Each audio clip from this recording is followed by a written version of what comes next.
को मैं खराज तहसीन भी पेश करता हूँ कि अल्लाह तबारक व तआला ने इनको जितने इल्म से नवाज़ा है, इतने ही हिल्म से भी नवाज़ा हुआ है कि जब भी हम इनको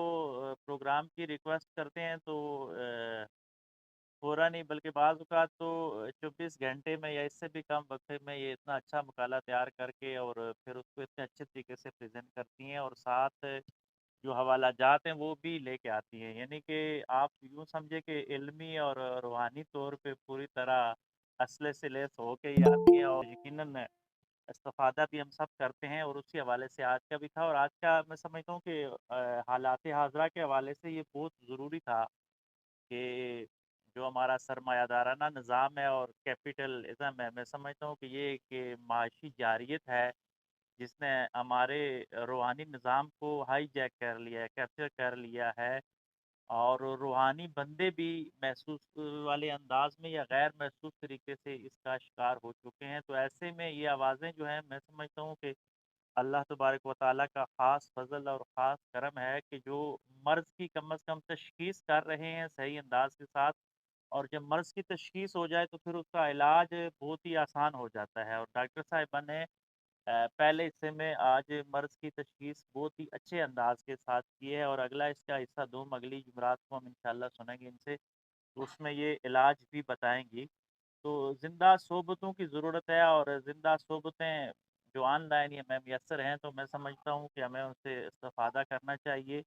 और जहाँ तक हो सके अपनी मीरास को आगे फैलाना चाहिए, अपनी सकाफ़त, अपना कल्चर। इस्लाम ने भी हमें यही पैगाम दिया है कि इस्लाम जहाँ भी गया है उसने तौहीद और रिसालत को तो लोगों को आशनास करवाया है तौहीद और रिसालत से, निज़ाम अदल से, लेकिन उनकी जो मकामी सकाफ़त है उसको डैमेज नहीं किया है। बल्कि उस सकाफ़त को ही तौहीद और रिसालत के रंग में रंग दिया है। हमारे सूफ़िया जब बरसग़ीर में आए तो उन्होंने गंगाई जमुनाई तहज़ीब को तौहीद और रिसालत से रोशनास करवा दिया, जिसकी वजह से आज अल्हम्दुलिल्लाह इस्लामी जमहूरिया पाकिस्तान जिसमें मैं और आप जी रहे हैं। और फिर आखिरी बात जो मैं करूँगा कि दुनिया का शायद मादी तौर पे हम उस तरह मुकाबला ना कर सकें, हमारे पास वसाइल नहीं है, लेकिन एक चीज़ में दुनिया का हम मुकाबला कर सकते हैं और अभी भी कर रहे हैं और हम जीते हुए मैं समझता हूँ कि हम रूहानी तौर पे दुनिया का मुकाबला करें और इस वक़्त भी मुसलमान अपनी तमाम तर कमज़ोरियों के बावजूद और इस्लामियान पाकिस्तान ये रूहानी तौर पर बाकी दुनिया से काफ़ी हद तक मज़बूत हैं। आप जितने भी तरक्की याफ़्ता ममालिक हैं, उनकी खुदकशी की रेशोज़ देखें और पाकिस्तान जैसे गरीब और मफ़लूक हाल मुल्क जो अब पहुँच चुका है इस हद तक, लेकिन रूहानी तौर पे अभी भी ये अमीर लोग हैं। रूहानी इक़्तिदार काफ़ी हद तक बची हुई हैं। मुझे कुदरतुल्लाह शाह का एक वाक़या याद आ गया, वो शाहनामा में लिखते हैं कि अयूब खान साहब जापान के दौरे पे गए, तो जापान के उस वक़्त के हुक्मरान से उन्होंने बातचीत की तो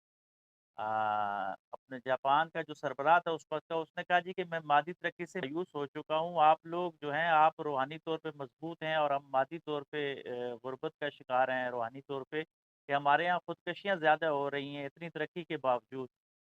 तो दूसरी तरफ अगर इख़लाक़ी इक़दार की भी मैं बात करूँ तो मुसलमान आज भी अल्हम्दुलिल्लाह अमीर हैं कि हमारे यहाँ हज की जो रात होती है आज भी मिना के अंदर लाखों का इज्तिमा होता है, 25-30 लाख मर्द-ओ-ज़न इकट्ठे होते हैं, लेकिन आज तक कोई बेअख़लाक़ी की या अख़लाक़ी रारवी का कोई वाक़या नहीं हुआ। जबकि वेस्टर्न के जितने भी मादी तरक्की याफ़्ता लोग हैं, वो ऐसी अख़लाक़ी मिसाल पेश नहीं कर सकते। उनके तरक्की याफ़्ता शहरों के अंदर भी अगर लाइट चली जाए, ऐसा मसला हो जाए, तो कई ख़वातीन के रेप्स हो जाते हैं। तो अल्लाह का शुक्र अदा करते हैं कि हम पैगम्बर अलैहिस्सलाम के फैज़ानी नबूवत की वजह से आज तक हम रूहानी तौर पे कहीं न कहीं हम अमीर पाए जा रहे हैं और दुनिया में सबसे ज़्यादा अमीर हैं और हम इंशाअल्लाह इस पे हमारा यकीन है कि एक दिन आएगा कि हम अपनी रूहानी तरक्की के ज़रिए ही मादी तरक्की को भी मुसख़्ख़र कर लेंगे और दुनिया में फिर पूरी दुनिया को रियासत-ए-मदीना बनाएँगे और इमाम महदी के काफ़िले में हम सब शामिल होंगे, हमारी आने वाली नस्लें शामिल होंगी और फिर हम सब मिल के इंशाअल्लाह अल्लाह ने चाहा और अल्लाह के ख़ास फ़ज़ल से हम सब जन्नत में भी जाएँगे। अल्लाह तबारक व तआला हम सबको जन्नतुल फ़िरदौस नसीब फ़रमाए, हमारे वालिदैन और हमारे आने वाली नस्लों को भी वो जन्नत का मुसाफ़िर बनाए। और प्रोग्राम में जिन-जिन ख़वातीन व हज़रात ने शिरकत फ़रमाई, चंद लम्हों के लिए आए या अव्वल से आखिर तक प्रोग्राम में शामिल रहे, सब पे अल्लाह तबारक व तआला अपनी ख़ुसूसी रहमतों और बरकतों का नुज़ूल फ़रमाए। मीर अफ़ज़ल मान साहब हमारे बुज़ुर्ग हैं और अपनी बुज़ुर्गी की वो जो शफ़क़तें हम पे बरसाते हुए हर प्रोग्राम में वक़्त से पहले ही माशाअल्लाह तशरीफ़ फ़रमा होते हैं और आखिर तक जवानों की तरह ये प्रोग्राम को चलाते हैं। ڈاکٹر صبیہ اخلاق صاحبہ کا پھر میں شکر گزار ہوں، اور باقی بھی جتنے خواتین و حضرات تشریف فرما ہوئے، کچھ ہمارے دوست ہیں جو پہلی دفعہ شاید آج پروگرام میں آئے، ایک دو آدمی ہیں، تو ان کا بھی میں بہت زیادہ شکریہ ادا کر رہا ہوں۔ اللہ تبارک و تعالیٰ ہم سب پہ رحمتوں برکتوں کا نزول فرمائے۔ یہ میسج گروپس میں آتا ہے، جو نئے لوگ ہیں وہ بے شک اپنا واٹس اپ نمبر دے دیں، یا جہاں سے رابطہ لیا ہم سے رابطہ بھی کر لیں، تو ان کو کلم کارواں اور حلقۂ تصوف کے واٹس ایپ گروپ میں شامل کر لیا جائے گا۔ اس خیر کے کلمے کو آگے بھی پھیلائیے، یہ میسج آگے بھی فارورڈ کیا کریں۔ اسی پہ یہ اختتام کرتے ہیں۔ سبحان ربک رب العزت عما یصفون وسلام علی المرسلین والحمد للہ رب العالمین۔